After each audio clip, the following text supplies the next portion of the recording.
Italy were below their best in drawing 1-1 at home to Bosnia and Herzegovina.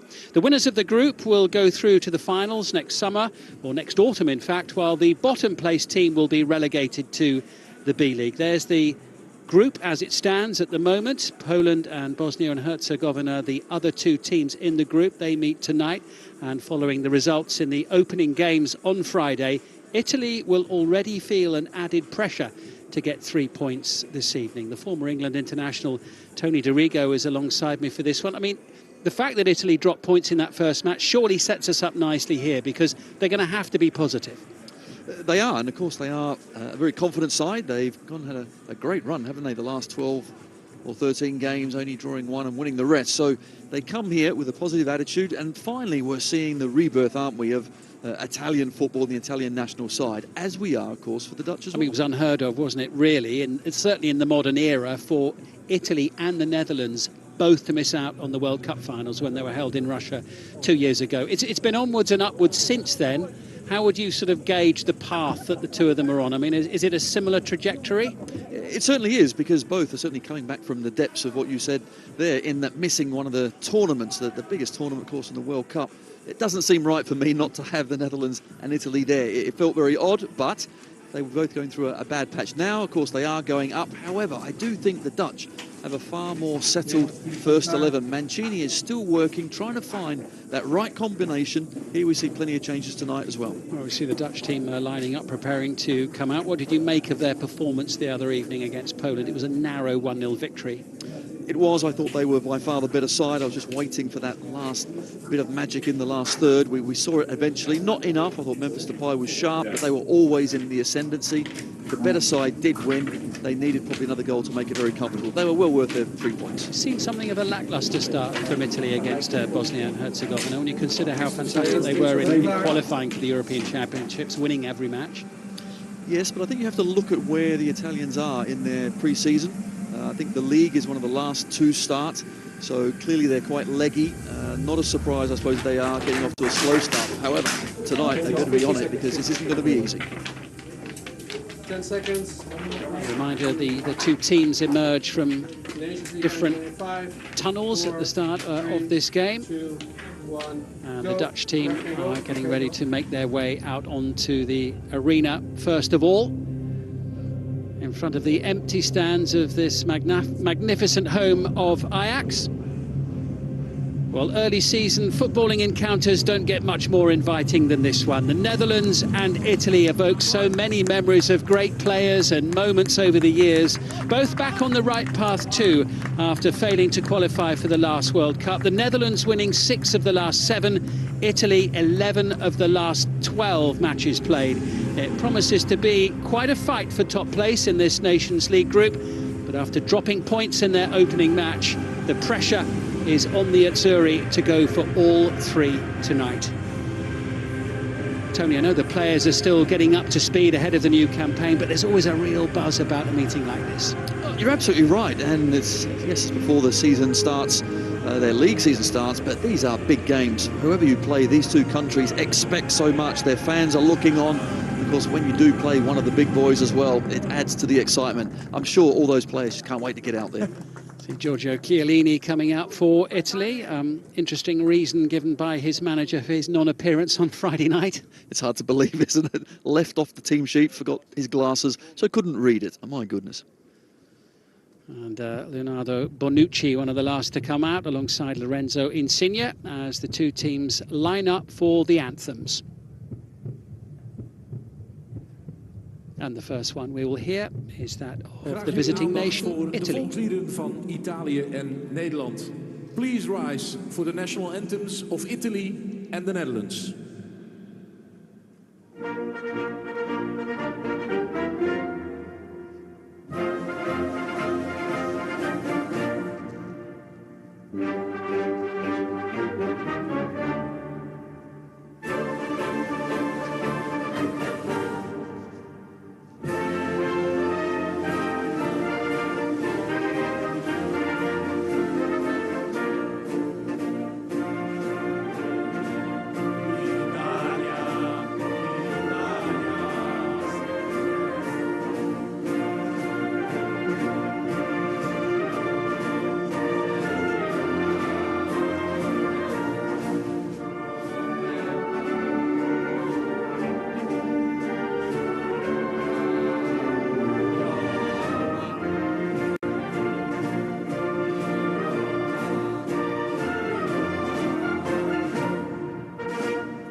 Fairly bellowed out by the Italian players. They're unbeaten since the second match of their last Nations League campaign, almost 2 years ago to the day, when they were beaten by 1-0 in Portugal. Zijn in het stadion achter Oranje.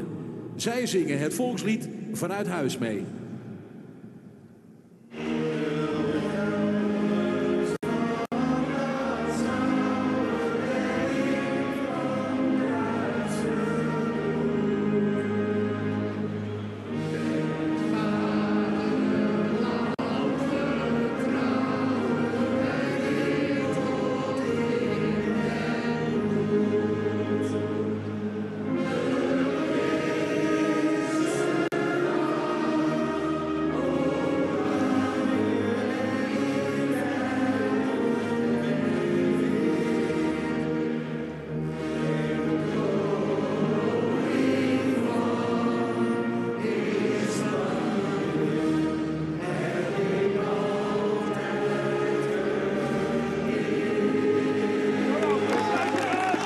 The Dutch don't have a good record in this fixture. They've only ever beaten Italy 3 times in 21 previous encounters. Having made a winning start to the campaign, caretaker coach Dwight Lodeweges has resisted the temptation to tinker or make wholesale changes. In fact, there's just one, with Steven Bergwijn, who scored the only goal against Poland, dropped to the bench. Donny van der Beek, signed by Manchester United last week, takes his place. Hans Hateboer and Martin de Roon both play in Italy with Atalanta.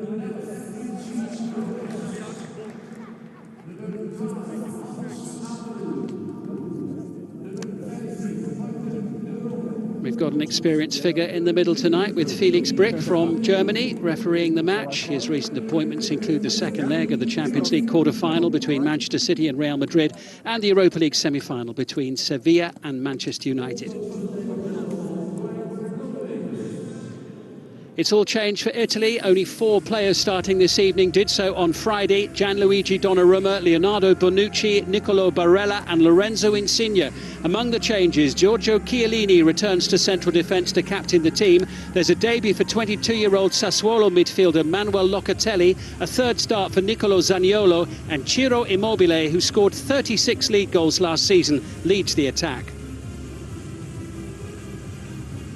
So plenty of firepower up front then for Italy as Roberto Mancini rings the changes. Dwight Lodeweges deciding that he will more or less stick with the team that defeated Poland on Friday night. And they've got 3 players in the squad for the very first time as well, hoping to get on and make their international debuts this evening.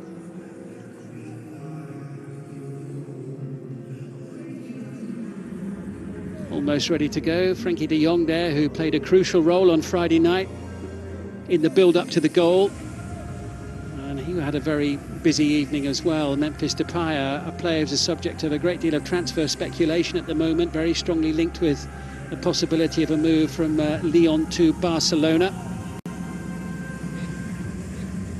Final check of the watch from Felix Brick.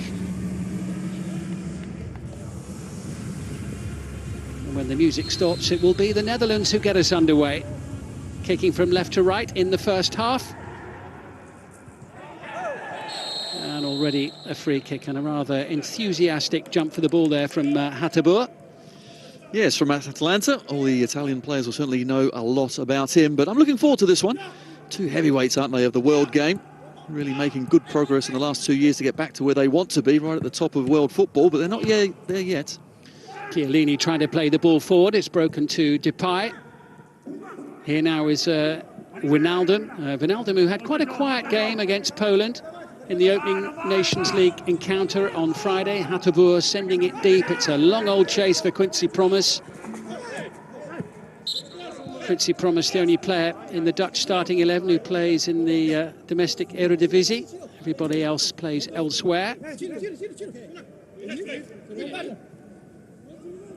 And we've got the opposite with Italy, which is something that you pointed out to me, Tony, in the build-up when we were looking ahead to the match about half an hour ago, that Jorginho, the only player in the Italian starting 11 who doesn't play domestically. That's right, so the other 10 play for Serie A clubs, and of course, because the league in Serie A is probably a week or two behind other European leagues, just expect these players to be a little leggy, hence why there's so many changes. So they get fresh legs out there, but it's going to be difficult, certainly for the Italians. Their fitness levels are just behind that of the Dutch. Here comes Leonardo Spinazzola.